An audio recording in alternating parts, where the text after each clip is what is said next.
Olá! Apesar de pertencer a um grupo político definido e ter sido aliado do ex-prefeito Vittorio Antoniazzi, ele é unanimidade por sua competência entre todos os políticos valinhenses.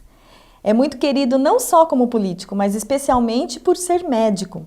Tem um envolvimento total com Valinhos, cidade que escolheu para viver e também foi acolhido por ela. Exerce trabalho em instituições como voluntário e mesmo hoje, sem ocupar cargos no poder público, seu nome é sinônimo de respeito. O Sala de Visitas de hoje, 18 de agosto, conversa com o ex-secretário de Saúde, ex-vice-prefeito, ex-vereador e médico, Dr. Rui Meirelles. Boa tarde, Dr. Rui. Seja bem-vindo aqui ao Sala de Visitas da TV Câmara Valinhos.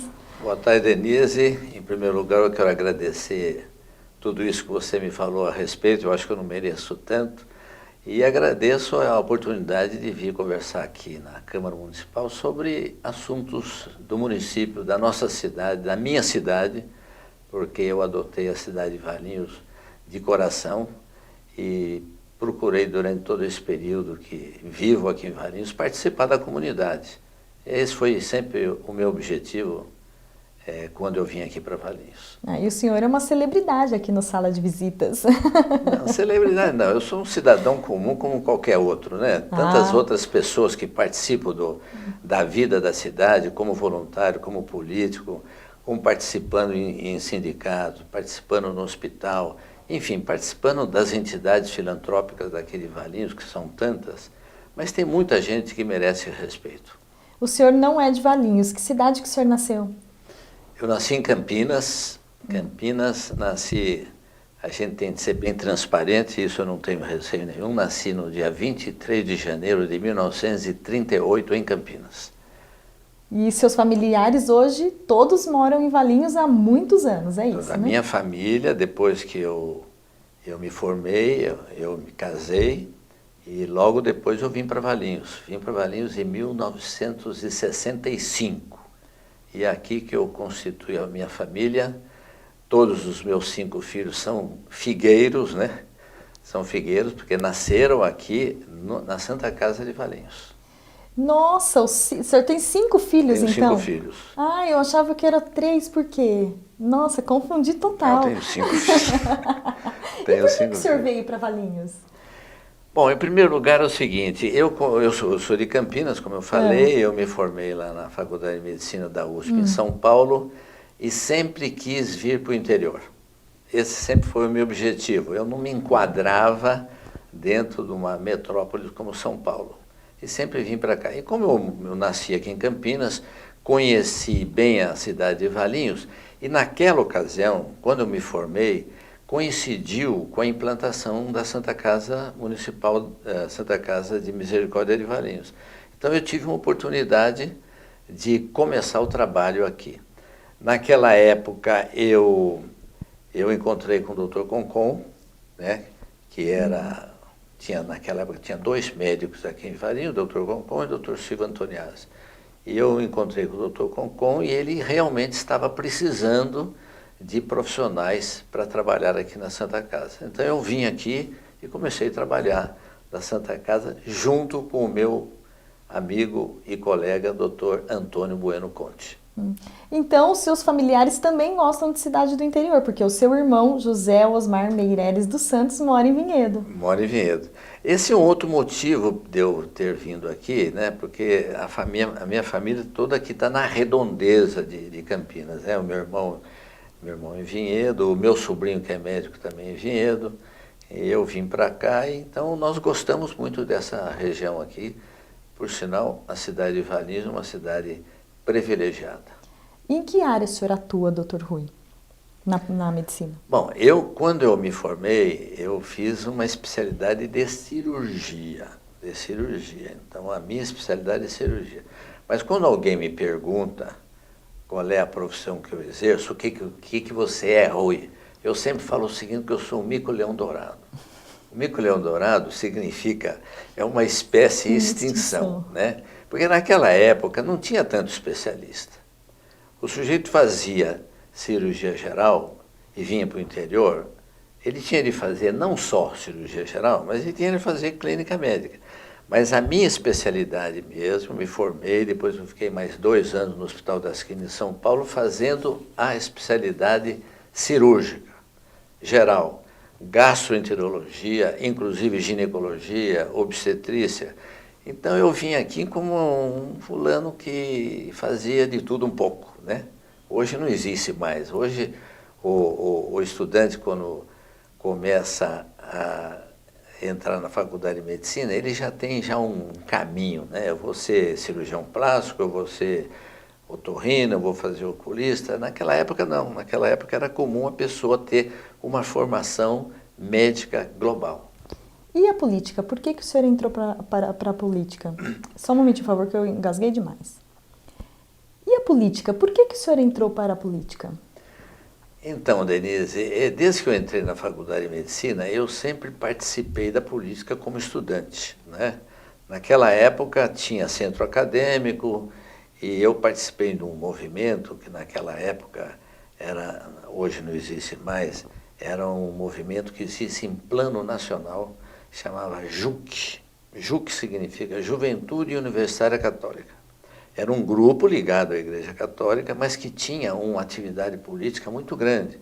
Então tinha muitos elementos que participavam da UNE, União Nacional de Estudantes, inclusive o Serra, hoje é político aí de renome, ele participou também da UNE. Naquela época eu participei muito do centro acadêmico. E fui quando eu comecei a fazer a residência no Hospital das Clínicas, eu fui vice-presidente dos residentes do Hospital das Clínicas. Então, desde aquela época eu sempre tive essa, não digo vocação, mas eu tinha uma preferência em participar da política. Então, quando eu vim para cá, eu já vim com esse espírito, não com o espírito de você fazer carreira política. Eu nunca tive essa pretensão. Por quê? Porque a medicina é uma paixão nata minha. Sempre gostei de medicina e fazer política em alto grau, por exemplo, ser prefeito do município, é muito difícil. Existe uma incompatibilidade de tempo entre o exercício da medicina numa cidade interior e o exercício político num cargo como prefeito municipal. Então eu achei que era incompatível. Mas quando eu vim para cá, tive muita amizade com o Vittorio Antoniazzi.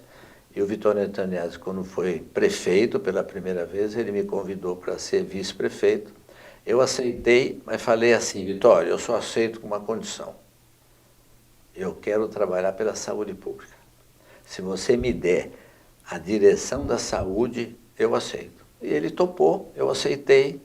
E como vice-prefeito na época, eu me engajei muito na área de saúde, por a implantação do sistema de saúde público daquela época.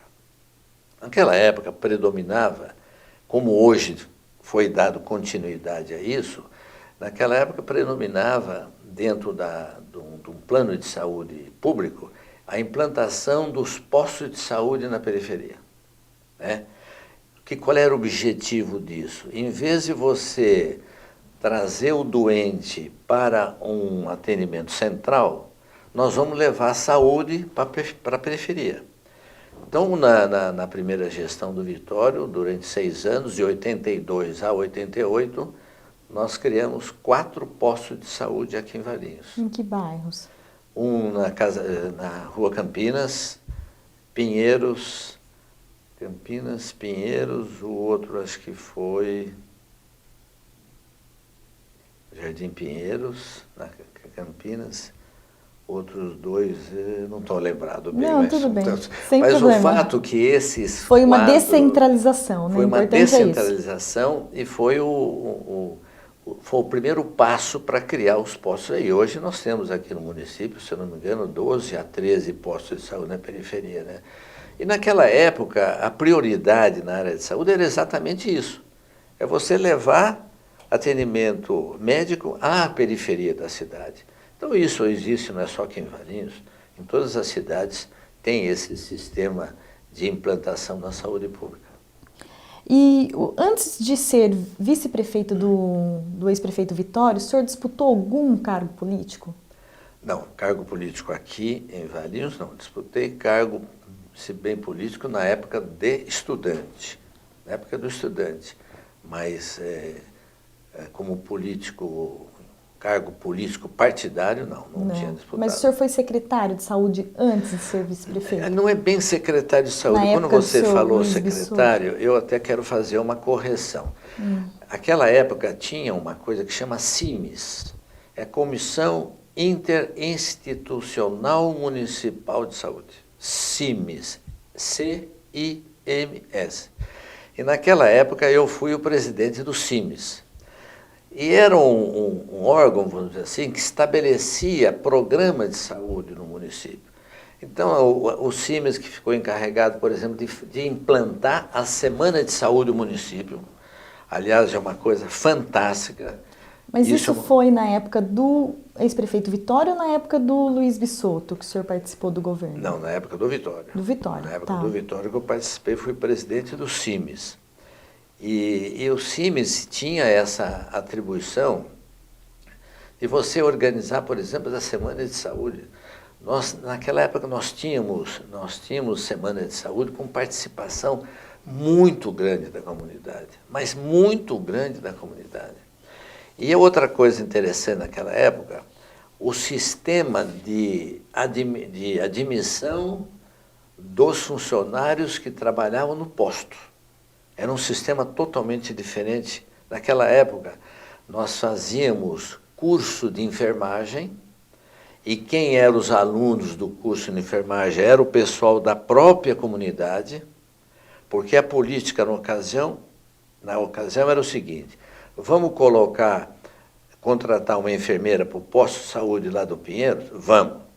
Quais são as enfermeiras que vão ocupar? As enfermeiras serão preparadas dentro da comunidade do Jardim Pinheiros. Por quê? Então nós tínhamos curso de enfermagem. Curso de enfermagem, relacionamento humano. As meninas lá do Pinheiros eram votadas pela comunidade.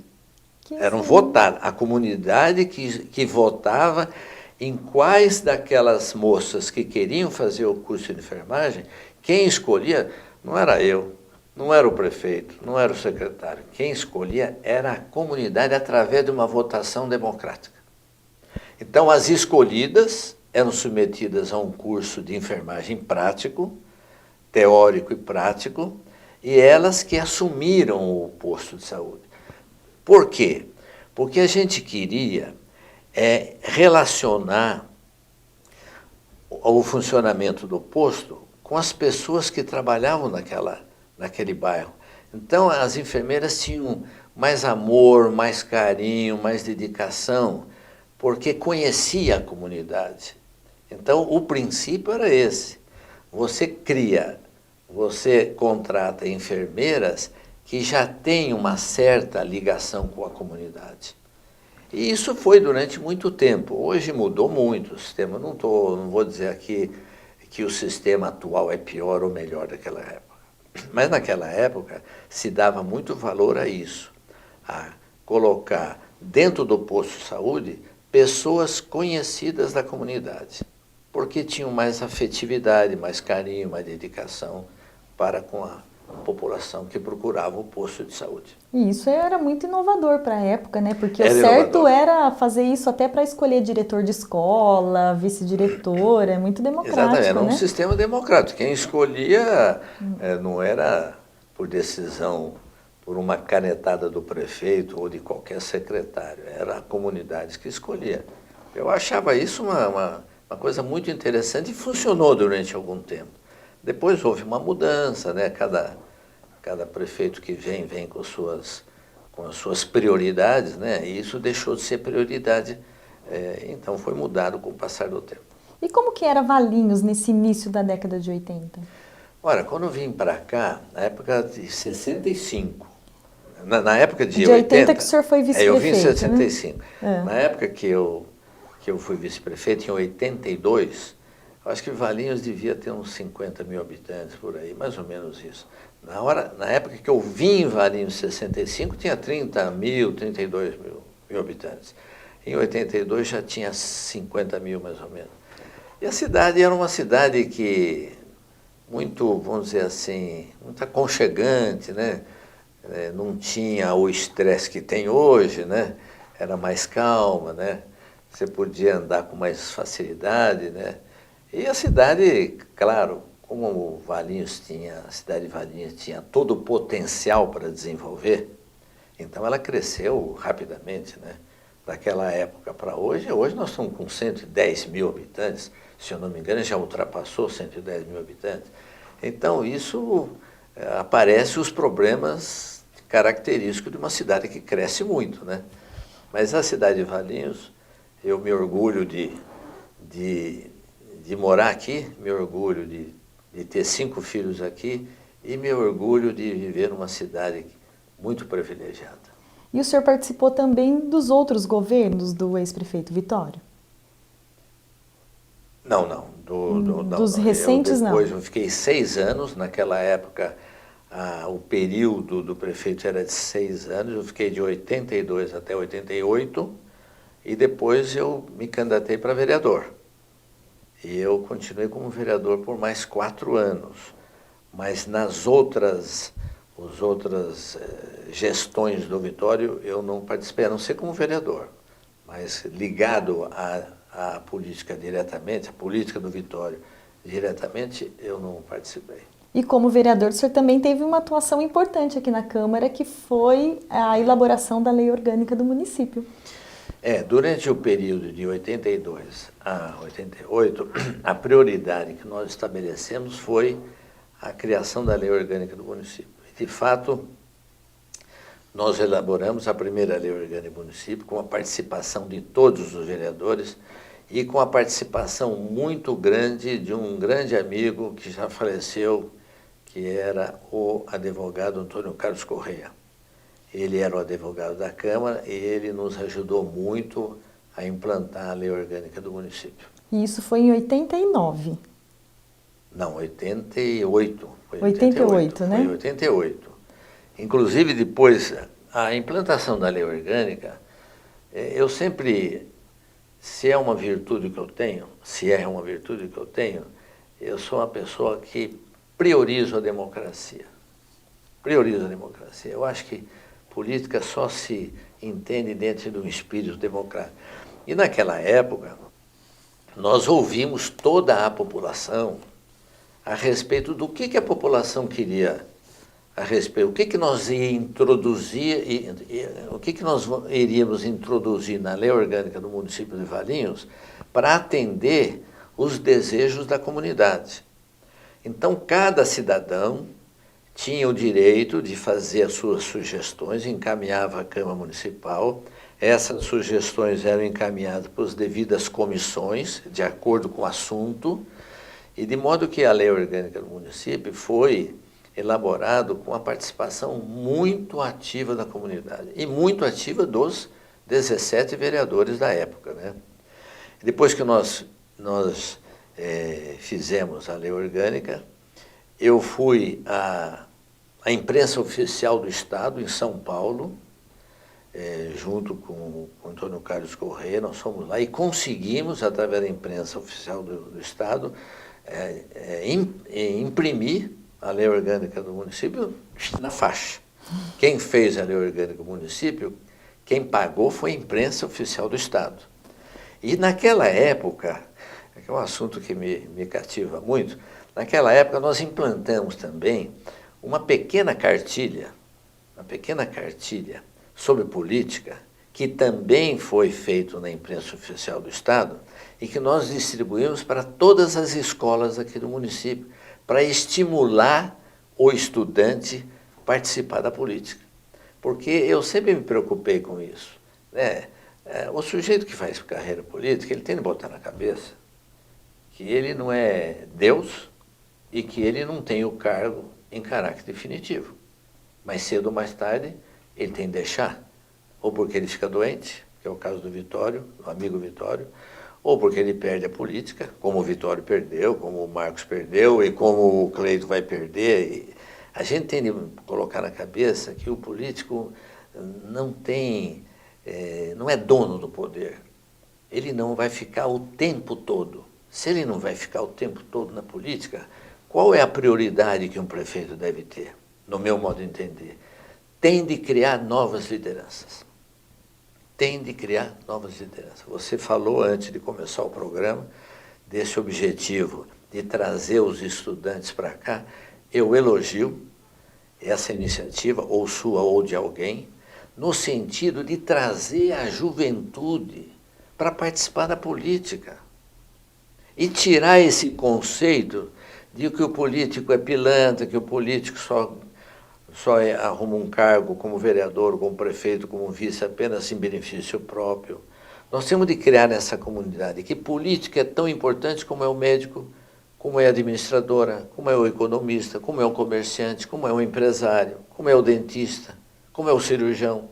Político é uma carreira importante e tem pessoas que têm vocação para a política. E nós temos de tirar esse conceito de que política, o sujeito entra na política em benefício próprio. Ele entra na política para o bem comum.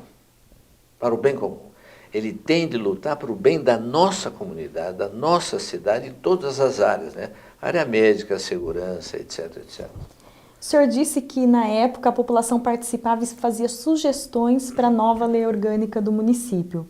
Como vocês conseguiam atrair a população para fazer isso? Porque hoje, aqui na Câmara, com a internet, com tanto recurso que nós temos, assim, a gente praticamente pega o cidadão pelo laço para vir para a Câmara. Então, eu acho, Denise, que talvez pela cidade ter sido menor na época, né?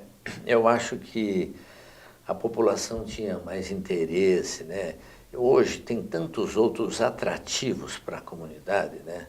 Mesmo para o jovem, você tem tanto atrativo hoje, você tem de fazer curso de inglês, você tem de fazer o curso de informática, você tem de ir para balada, você tem de... Então eu acho que naquela época, talvez a população enxergava a atividade política, enxergava a Câmara com mais peso do que hoje. Então, mas teve sessões lá com a Câmara ficava absolutamente repleta. A Câmara é bem menor que essa, mas ela ficava com a população muito presente para discutir as questões de interesse que seriam incluídas na lei orgânica do município.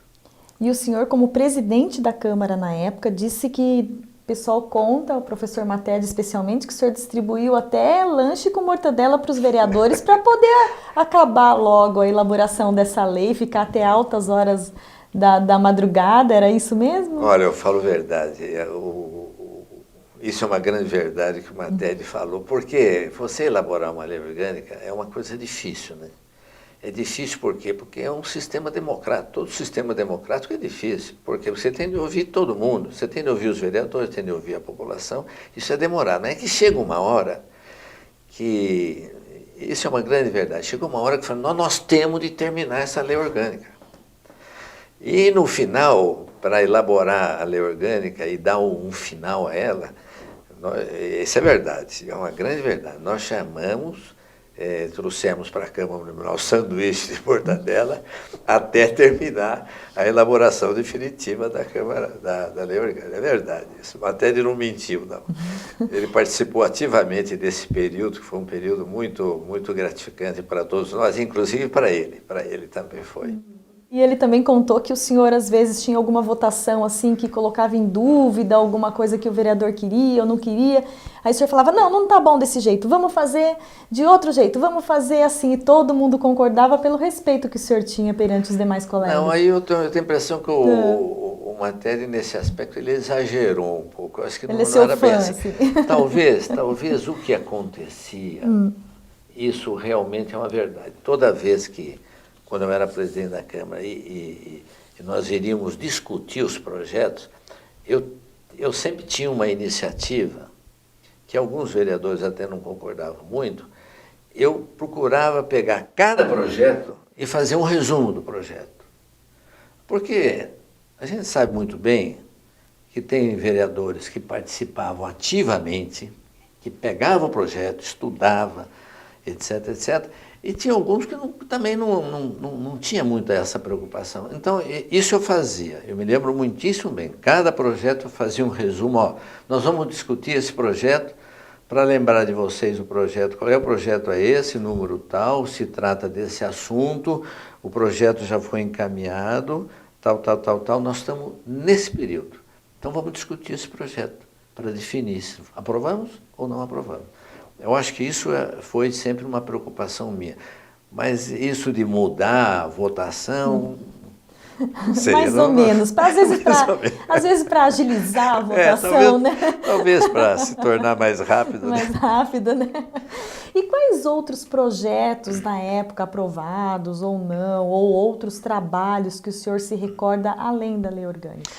Olha, Denise, isso que eu vou falar agora realmente é uma coisa que eu me orgulho, não eu me orgulho, mas os vereadores da época, todos eles, eu acho que se sentiam orgulhosos da gente terminar com a aposentadoria dos vereadores. Eu acho que isso foi o ponto essencial. Se você me perguntar, fui eu que tomei a iniciativa? Fui eu que tomei a iniciativa. Mas quando eu tomei essa iniciativa, claro que eu quis envolver todos os vereadores daquela época, porque veja o seguinte, eu acho que quem está nos ouvindo vai concordar. O vereador, ele trabalhava 8 anos e tinha uma aposentadoria por resto da vida. E o trabalhador comum, o gari, o fulano que trabalhava numa empresa, aqueles que lutavam para trabalhar numa forjaria da Eaton, ou da Clark, na época da Eaton, que eu trabalhei lá durante muito período, o sujeito que se sacrificava, trabalhava em ambiente poluído, um bruto de um sacrifício, ele precisava 25, 30 anos para se aposentar, e um vereador com 8 anos já se aposentava. Eu sempre fiquei muito revoltado quanto a esse privilégio que os vereadores tinham. Então nós movimentamos, colocamos a questão dos vereadores, tivemos muita dificuldade mesmo, de acabar com a aposentadoria dos aposentados. Eu tive eu posso falar, não gostaria de falar o nome, mas teve um que entrou na justiça contra a minha figura na época, que era o presidente da Câmara, né? Ele entrou aqui em Valinhos protestando, ele perdeu na primeira instância, recorreu à segunda instância, perdeu na segunda instância e depois ele aceitou passivamente, né? Então, eu acho que foi uma dificuldade de implantar esse sistema, mas, no fim, com o entendimento, com o respeito por todos os vereadores, nós aprovamos o fim da aposentadoria dos vereadores. E esse projeto foi um projeto que, depois que a Valinhos aprovou esse projeto, muitas câmaras, muitas cidades vieram aqui para saber como que nós fizemos isso. Eu acho que teve uma repercussão boa no estado de São Paulo e no Brasil todo, né? Porque eu acho que é uma coisa de muita justiça, Eu acho que esse foi um ponto fundamental na época, além de pegar outros projetos, né? E também a aprovação da lei orgânica do município. E nesse caso, então, não foi votação unânime na época. De 17 vereadores, alguns foram contrários na votação, ou no dia da votação para acabar com a aposentadoria, todo mundo foi a favor? Não, todo mundo foi aprovado. Mas tinha um grupo, eu não sei se há tempo para a gente abordar isso, fica a seu critério você cortar ou não, hein? Mas tinha um grupo que não concordava. E tinham outros que concordavam desde que ninguém iria receber absolutamente nada. Vamos cortar. Mas aqueles que estavam recebendo simplesmente abdicava do valor que eles estavam recebendo. Mas no fim, depois com tanta discussão, etc., democrática, então nós acabamos e nós pagamos, a Câmara pagou a importância que alguns vereadores tinham direito. Nós pagamos em prestações, etc. Para os anteriores. Para os anteriores. E isso foi pago. Os vereadores. Foi pago para eles. E esta iniciativa da Câmara de pagar aqueles que já tinham esse direito, nem todos concordaram. Mas no fim todo mundo concordou. E eu fiquei sabendo, agora, talvez recentemente, o ano passado, e que aqueles que não concordaram, agora, refletindo melhor, eles passaram a concordar. Então, eu acho que foi uma vitória da Câmara Municipal daquela época. E por essas e outras, então, não dá para dizer que o trabalho do vereador ele é limitado, né, doutor Rui? Como? Por essas e outras que vocês fizeram na época como vereadores, não dá para a gente dizer hoje que o trabalho do vereador é limitado. Não, concordo absoluto. Eu acho que o vereador tem um papel extremamente importante, extremamente. Essa ideia que o vereador ele entra aqui na Câmara apenas para ganhar é absolutamente errada. Eu acho que a população tem de conscientizar de que o vereador tem um papel muito importante para a comunidade. Porque, olha, veja o seguinte, o papel do vereador é muito importante para todas as áreas, para a área de educação, área de saúde, área de segurança, na área agrícola. Ele tem um papel fundamental. Agora, para aquele cidadão do nosso município e que vê o vereador apenas com esse objetivo de interesse pessoal, sabe o que ele deveria fazer? Devia vir aqui na Câmara e participar de todas as sessões da Câmara para verificar qual é o trabalho que o vereador exerce. Porque o vereador não tem um trabalho só na sessão. Ele sai daqui da Câmara Municipal e tem um trabalho a ser desenvolvido aí. Tem de procurar elementos, tem de fazer projetos, tem de ver o que é mais importante na área de saúde. Se existe um projeto na área de saúde que deve ser implantado, ele tem de fazer esse projeto. E não só na área de saúde, mas em todas as áreas de interesse da comunidade. E o papel fiscalizatório também é muito importante do vereador. E o papel fiscalizatório, eu acho que você lembrou bem, né?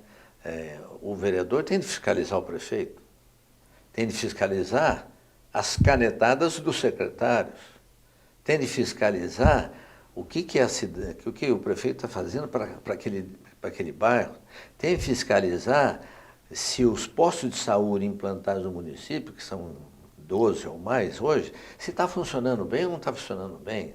Tem de fiscalizar o hospital, se o hospital está prestando uma boa saúde à comunidade.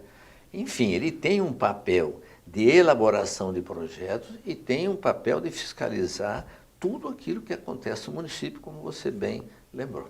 Hoje a Câmara está em prédio novo, bem maior, bem diferente do prédio na sua época, né, que era menor e era na região central. O senhor está vendo muita diferença do Poder Legislativo hoje para a sua época em termos de estrutura?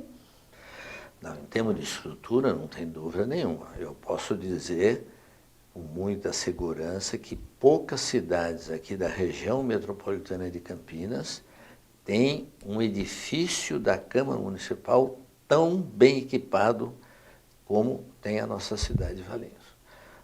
Eu nem comparo com a Câmara atual com a Câmara anterior. A Câmara anterior, quando tinha protestos, etc., e o pessoal ia lá protestar os vereadores, a Câmara enchia, tinha gente que ficava para fora, né? Então era uma Câmara muito acanhada. Eu acho que a iniciativa, se eu não me engano, foi do Dr. Moisés e de um grupo de criar uma Câmara Municipal para a cidade de Valinhos. Eu acho perfeitamente lógico, porque hoje nós temos uma estrutura muito boa, muito bem montada, e eu estou vendo hoje aqui, né, esse programa Sala de Visita, com uma sala especial para isso, é uma conquista que não tem, só tem de reconhecer o valor disso, não tem dúvida nenhuma. E a cidade de Valinhos, depois de morar tanto tempo, trabalhar tanto tempo por essa cidade, como o senhor hoje está sentindo, está vendo a cidade de Valinhos? Olha, como eu disse há várias vezes, a cidade de Valinhos é uma cidade privilegiada, né? Nós temos aqui perto da Dom Pedro, perto da Anhanguera, logo nós vamos ficar perto da Bandeirantes, que vai ter a prorrogação. Nós temos aqui faculdades, nós temos aqui perto de Campinas com cinco faculdades, perto de São Paulo, uma cidade privilegiada em tudo, né? Então eu acho que a cidade de Valinhos é uma cidade que nós não podemos dizer que a cidade de Valinhos, ser tão bairrista, dizer que é a melhor cidade da região metropolitana, a melhor cidade do estado de São Paulo, não é bem isso, mas alguns índices mostram muito bem que a cidade de Valinhos está muito bem. Há pouco tempo eu tive acesso a algumas pesquisas que foram feitas na região metropolitana de Campinas, que na área de saúde Valinhos está em primeiro lugar. E não tem a arrecadação per capita que outras cidades têm, que Não, são muito maiores. não tem do que- arrecadação e na área de saúde está em primeiro lugar. A área de educação, se não me engano, está em terceiro lugar. Eu vi pesquisa, e essas pesquisas foram feitas por um órgão neutro. Neutro. Agora, está em primeiro lugar em saúde? Tá. Está ótimo em saúde? Não. Se ela está em primeiro lugar, pode ser que as outras estão numa situação mais difícil do que Valinhos. Mas o fato de Valinhos estar em primeiro lugar na área de saúde significa que é uma alegria para a nossa comunidade, né, com todos os problemas que a gente tem de hospital, posto de saúde, UPA, CAUE, etc., etc., ainda nós estamos bem, e principalmente quando comparada com outras cidades do Brasil. Né? Quantos programas que nós já ouvimos na televisão, e a gente sabe sobre o caos, essa é a expressão verdadeira, é o caos que a saúde pública está tendo em várias regiões do país. Né? Então, para nós aqui, nós estamos numa situação privilegiada. E hoje, com muita tristeza, a gente vê a Santa Casa de Vinhedo, por exemplo, fechando as portas. Né? Santa Casa de Vinhedo fechando as portas, e a Santa Casa de São Paulo, isso eu estou transmitindo aquilo que eu vi pela rádio, a Santa Casa de São Paulo tem uma dívida de 50 milhões de reais. Então, no mês de julho, a Santa Casa de São Paulo, que tem um nome muito grande, inclusive tem uma faculdade de medicina na Santa Casa, deixou de atender a população. Por quê?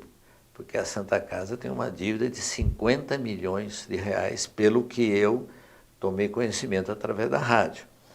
E me parece que nesses dias, logo depois que a Santa Casa adotou essa conduta de não atender mais a população, o governo do estado parece que já repassou 3 milhões de reais para a Santa Casa para poder abrir, e me parece que agora está voltando à normalidade. E o senhor hoje está ligado à política de alguma forma? Eu estou ligado a um grupo, né? Um grupo que nasceu na época do Vitório. O Vitório, naquela época, era o PL, depois veio para o PR. Então, nós temos um grupo aqui do PR, mas esse grupo está numa situação muito difícil. Eu acho que aqueles que já participaram do PR, nós estamos discutindo aí, muitos já saíram do PR também, né, por umas questões políticas aí que eu acho que não vale a pena a gente abordar no momento, mas no momento eu também saí do PR. Então, em termos de partido, eu não tenho ligação a nenhum partido no município. Mas o senhor tem bom relacionamento com o prefeito Cleiton, sempre está ativo participando de entidades assistenciais? Tenho uma ligação com o prefeito, né? Quando ele foi candidato a prefeito, o grupo o apoiou, né? E de modo que eu tenho uma boa ligação com ele, tenho muita ligação com o hospital, né? Até o ano passado eu participava da mesa administrativa do hospital, durante talvez mais de 20 anos eu participei, e hoje eu estou muito ligado a Pai de Valinhos, muito ligado a Pai de Valinhos, desde 1999 tenho uma ligação com a Pai, fui presidente durante 6 anos, depois da minha gestão foi o Piva, por mais 6 anos, e agora o Edson Manzano, que está assumindo a presidente da PAI. Mas eu continuo hoje como segundo secretário da diretoria da PAI de Valinhos. E estou ligado muito, vou praticamente, não digo todos os dias, mas toda semana, quarta-feira, no período da manhã, eu vou lá para atender as crianças e tenho muita ligação. Com muita frequência eu estou ligado à PAI. Mas ao longo da sua trajetória, o senhor também contribuiu com outras entidades aqui na cidade? Olha, eu participei durante muito tempo, eu fui médico do Instituto Esperança, né? Eu fui médico. Eu participei muito do Conselho Municipal do Direito da Criança e Adolescente, e lá a gente tem muita ligação com as entidades filantrópicas do município. Participei também durante muito tempo do Conselho Municipal de Ação Social, de Ação Social. Durante muito tempo eu participei desse conselho, mas eu sempre procurei estar ligado à comunidade de alguma forma, né? Mas hoje a minha ligação mais firme, com a qual eu me dedico muito, é com a Pai de Valinhos, que é uma entidade que está atendendo mais de 235 crianças, né? E tem um grupo muito bom. Já que nós falamos a Pai, eu acho que eu posso dizer isso com muito orgulho, através do trabalho do nosso presidente Edson Manzano, a Pai de Valinhos recebeu agora o projeto ISO 9000.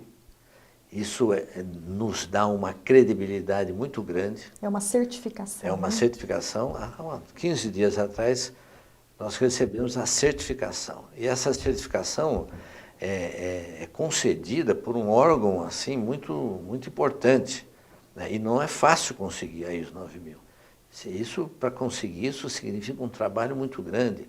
A movimentação de todos aqueles que trabalham, a área de recursos humanos, a área administrativa, a área médica, a área alimentar. Então é muito complexo isso. E para conseguir isso, vários funcionários da PAI foram envolvidos para conseguir esse certificado. Recentemente, o presidente Lorival manteve um certo convênio que a PAI tem com a Câmara, e nós temos uma funcionária aqui da PAI trabalhando, a Maíra. A Maíra, né? Antes era uma outra, né? Antes era uma alemã. Isso. E ela foi para a Alemanha. Ana Maria. Ela foi para a Alemanha, né? E agora é a Maíra. Agora é a Maíra. E ela está indo bem? Está indo bem, está indo bem, sim. Que bom, que bom. Isso é bom, né? O objetivo até é ampliar mais, né? Porque esse trabalho que a PAI faz de fornecer mão de obra, né, é muito gratificante, tanto para o funcionário quanto para a empresa que recebe. Olha, eu sempre falo o seguinte, a PAI e outras entidades que lidam com o deficiente não é um reservatório de doentes, não é um reservatório de crianças portadoras de deficiência. A PAI é uma escola. Ela recebe a criancinha que nasceu com qualquer problema de saúde e tem de trabalhar com essa criança através de várias especialidades. É o médico, é a físio, é a TO, é a terapia ocupacional, é a psicóloga. Tem que trabalhar com essa criança para que essa criança se desenvolva, para, quando atingir a fase adulta, assumir um trabalho na comunidade. Ele tem de ser incluído. Essa é a prioridade principal das entidades que trabalham com o deficiente.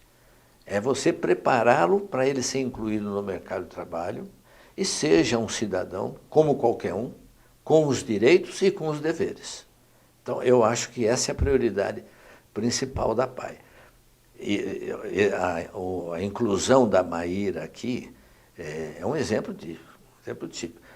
Nessa área de inclusão, eu sempre fico fazendo uma pergunta que é a seguinte: é fácil você incluir o deficiente no mundo empresarial, mas é muito difícil você incluir um deficiente no poder público. Aqui na Câmara Municipal, pelo trabalho que foi desenvolvido pelos presidentes anteriores, nós conseguimos. Mas nós não conseguimos ainda incluir um deficiente na prefeitura. E não foi por falta de insistência. Eu, na época que era presidente, conversei com o Marcos, o prefeito na época, com a maior boa vontade, mas emperra. Eu acho que não existe uma lei jurídica que permite a incluir um deficiente no poder público. Você não tem. Por quê? Para você entrar no poder público, você tem de fazer um concurso. Ou cargo comissionado. Ou cargo caso comissionado, seria mas comissionado. nem cargo comissionado, não é porque o Marcos não quis. Ele quis, ele me falou, eu vou conseguir, mesmo em cargos comissionados, houve dificuldades. Não sei exatamente os motivos. Mas, então, para incluir, Talvez fazer um projeto de lei agora, o prefeito fazer um projeto de lei e formalizar isso perante a Câmara, né? Porque a iniciativa é do prefeito nesse caso. Né? Fazer um projeto de lei, sugerir um projeto de lei, né? De inclusão. Um projeto de lei que seja permitido pela área uma jurídica parceria, mais alta, né? Uma mais parceria alta. Com a PAI, né? Mas, alguma enfim, coisa tem de ser feito, mas nós não conseguimos ainda. Na prefeitura não tem nenhum deficiente da PAI, da PAI. Tá. E como que a população hoje pode ajudar a PAI? Já vamos aproveitar para também fazer uma propaganda. Você está me beneficiando ali. Eu estou até contente. Bom, como é que pode? Eu acho que a primeira coisa que é importante, eu sempre falo para todo mundo, eu quero ajudar a PAI. Primeira coisa é conhecer a PAI. Né? Porque quando você conhece uma entidade, você sabe aonde é que você está ajudando. E essa pessoa tem todos os direitos de ir lá, de conhecer, ver a parte administrativa, como é que a PAI está sendo administrada, né? E conhecer. E depois, claro, pode ajudar de diversas maneiras. A pessoa, por exemplo, que é aposentada, que hoje está aí não fazendo nada, ou tendo disponibilidade para ajudar, ela pode se oferecer como voluntária da PAI. Eu acho que existe lá vários voluntários que trabalham na PAI. Então, essa é uma maneira de ajudar. A outra maneira de ajudar é através da central de doações. Antigamente a gente chamava de telemarketing. Hoje nós chamamos de central das doações. Então, através da central de doações, existe todo um sistema em que a pessoa que quer ajudar a PAI, o motoqueiro vai à casa da pessoa, receber o donativo, por menor que seja, e ao mesmo tempo recebe um recibo do donativo que é introduzido à PAI. Então, existem várias maneiras, mas essas duas são talvez as mais possíveis. E a nossa Santa Casa, como ela está hoje? O senhor tem ligação com a Santa Casa, como médico, como voluntário, sei lá? Olha, eu tenho ligação com a Santa Casa, não na área administrativa. Como eu falei anteriormente, durante muito tempo eu participei da mesa administrativa e também fui diretor clínico durante 2 vezes. Hoje eu estou bem ligado à Santa Casa, porque hoje eu ocupo um cargo que é o seguinte, eu sou chefe do departamento de clínica médica do hospital. Toda a área de clínica médica eu estou coordenando, nós temos 5 colegas, por sinal nenhum é clínico, porque na dificuldade de você conseguir clínico, né? Hoje não tem o clínico geral, é muito difícil de você encontrar. Mas nós temos um grupo de 6 médicos que assumimos o atendimento da clínica médica do hospital. Então é essa a participação. Mas como eu estou lá praticamente todos os dias, a gente fica sabendo como é que vai o hospital, da parte administrativa. Tenho muita amizade com o provedor Anípes, com o provedor anterior, com o diretor clínico, que hoje é o doutor Murilo Herbert. Então a gente sabe como o Hospital de Valinhos está indo muito bem, com grandes dificuldades, né? Mas eu acho que o hospital cresceu, não só na parte de hotelaria, mas na parte de recursos humanos. Eu acho que o Hospital de Valinhos está muito bem. Está tão bem, talvez, não vou dizer que está ótimo, mas em comparação com outra Santa Casa, está muito bem. Você mesmo falou que a Santa Casa de Vinhedo está para fechar, né? Então, porque a dívida é muito grande. E a Santa Casa de Valinhos também tem uma dívida muito grande, não é pequena. Mas eu acho que está sendo bem administrada. E ela, cada vez que passa, a Santa Casa de Valinhos tem vamos ter um nível de internação muito grande, porque tem muitas pessoas de outras cidades que vêm aqui para Valinhos, né? Mas, respondendo objetivamente, eu acho que a Santa Casa de Valinhos está bem, mas não está ótimo. É como a saúde no Brasil. Como saúde, né? Então está num nível melhor que a saúde do Brasil, porque está bem. É verdade, né? É verdade. E da política, o senhor sente saudade de voltar, fazer alguma coisa, cargo público? Olha, Denise, sendo bem sincero, eu vou repetir aquilo que eu falei anteriormente. Eu acho que todo indivíduo tem de ter o bom senso de dizer, está na hora de passar o bastão para os mais jovens, né?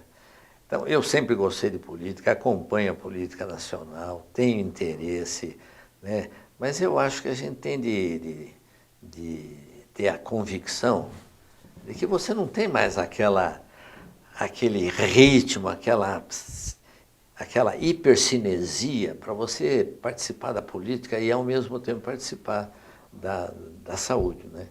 Então, eu não tenho pretensão. Gostaria de ajudar em alguma maneira, em algum lugar, mas como pretensão de ter carreira política, de assumir algum cargo político, eu acho que já foi. Deixa para os mais jovens. Tá certo. A gente está terminando nossa conversa, que está sendo muito boa, que está registrando um pedacinho da história aqui de Valinhos, né, com a sua experiência. Gostaria que o senhor fizesse as considerações finais do nosso programa.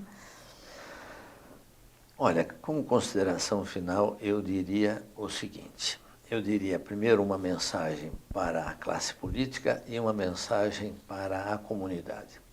Para a comunidade, eu diria o seguinte: olha, nós vivemos numa cidade privilegiada, então, se for possível, eu faço um apelo à comunidade. Aqueles que têm vocação para ser voluntários, procure uma entidade filantrópica daqui de Valinhos, que tem muitas, e ajude as comunidades, porque as comunidades filantrópicas, e todas elas, passam por dificuldades financeiras. Então ajuda no sentido de contribuição em dinheiro, ajuda em contribuição com voluntário. E também procure participar da política do nosso município. Compareça à Câmara para ver o trabalho dos vereadores. Mas tira da cabeça essa ideia de que o político entra como um cargo político apenas em benefício próprio. Faça isso. Agora, para a classe política, eu diria o seguinte: eu acho que eu iria dar uma sugestão, mas essa sugestão, talvez a Denise já tinha me dito que está sendo feito, mas não custa fazer essa sugestão. Eu acho que a Câmara Municipal, além do trabalho comum de projetos, de fiscalizar o Poder Executivo, etc., eu acho que deveria ter uma outra atribuição. Essa outra atribuição é despertar na comunidade de Valinhos vocações políticas precoces. Eu acho que a Câmara devia procurar todos os colégios, trazer os colégios aqui na Câmara, que parece que já é um projeto, e introduzir aqui na Câmara um curso de formação política, independente de partido. O que é a política? Qual é a função dela? Como é que ela pode ser exercida? Quais são as prioridades de cada partido, né? Eu acho que isso seria uma iniciativa da Câmara Municipal muito importante para despertar a vocação política nos jovens. Muito bem. Em nome do presidente Lorival, então, nós agradecemos a sua presença aqui no Sala de Visitas. E não faltarão oportunidades para a gente se encontrar de novo aqui. Quando o senhor quiser falar da PAI, voltar aqui, é só dar uma ligada. Denise, eu também quero agradecer. É uma oportunidade da gente participar da sala de visita aqui. E eu acho que é muito importante para a população ficar sabendo, não a política atual, mas também coisas do passado, né? Porque toda cidade, na área da política, tem uma cultura, né? Então, eu acho que é importante a população saber do passado da nossa cidade. E por que ela chegou nesse ponto que hoje é considerada uma cidade privilegiada. Agradeço a você e a todos que estão nos acompanhando. Muito obrigada. Amanhã, terça-feira, a TV Câmara transmite o telejornal Câmara em Notícias. Lembrando também que nós temos a transmissão da nossa sessão da Câmara a partir das 15 para 6 da tarde, amanhã, terça-feira. O Sala de Visitas retorna na próxima quarta-feira e também na quinta-feira. Acompanhe as nossas entrevistas aqui. Até lá!